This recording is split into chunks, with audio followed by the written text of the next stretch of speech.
Let us now go to Andry Nirina Rajolina, President of Madagascar. Mesdames et messieurs, les chefs d'État, de gouvernement et d'institutions. Tout d'abord, je tiens à exprimer la solidarité du peuple malgache à tous les pays affectés et touchés par les pertes humaines causées par cette pandémie de Covid-19. C'est un plaisir pour moi de prendre également part à cette conférence virtuelle des Nations Unies sur le financement du développement dans le contexte du Covid-19 et du post-Covid-19, bien évidemment. Celle-ci nous permettra sûrement de trouver des réponses stratégiques à cette lutte commune, mais surtout après le Covid-19.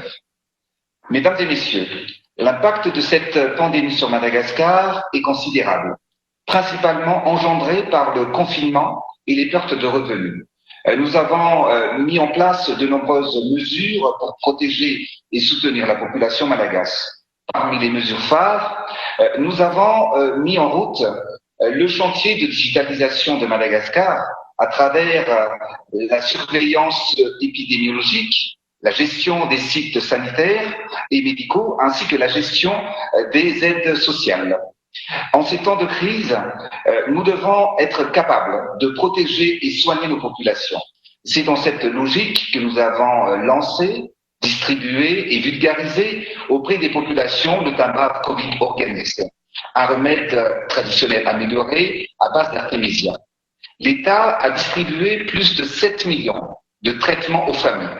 Cela nous a permis de limiter considérablement le taux d'infection de la population. Mesdames et messieurs, le choc du coronavirus a fait exploser le déficit et la dette des États. L'Afrique n'est malheureusement pas épargnée. Nous constatons à l'échelle mondiale un effondrement des PIB, des baisses brutales des revenus, des recettes fiscales, une augmentation du taux du chômage. De nombreux pays se retrouvent en situation de cessation de paiement. La crise du Covid-19 plombe et immobilise le monde, mais surtout les pays les plus fragiles et vulnérables, dont Madagascar. Nous devons aujourd'hui nous tourner vers l'avenir et trouver ensemble des solutions pour permettre aux pays en développement de se relever de cette crise. Ainsi, nous proposons l'effacement de la dette en faveur des pays les plus vulnérables et les plus durement touchés par les effets de la pandémie. De même, nous plaidons pour un renforcement à l'accès au financement concessionnel pour permettre à ces pays d'avancer plus rapidement dans leurs objectifs de développement.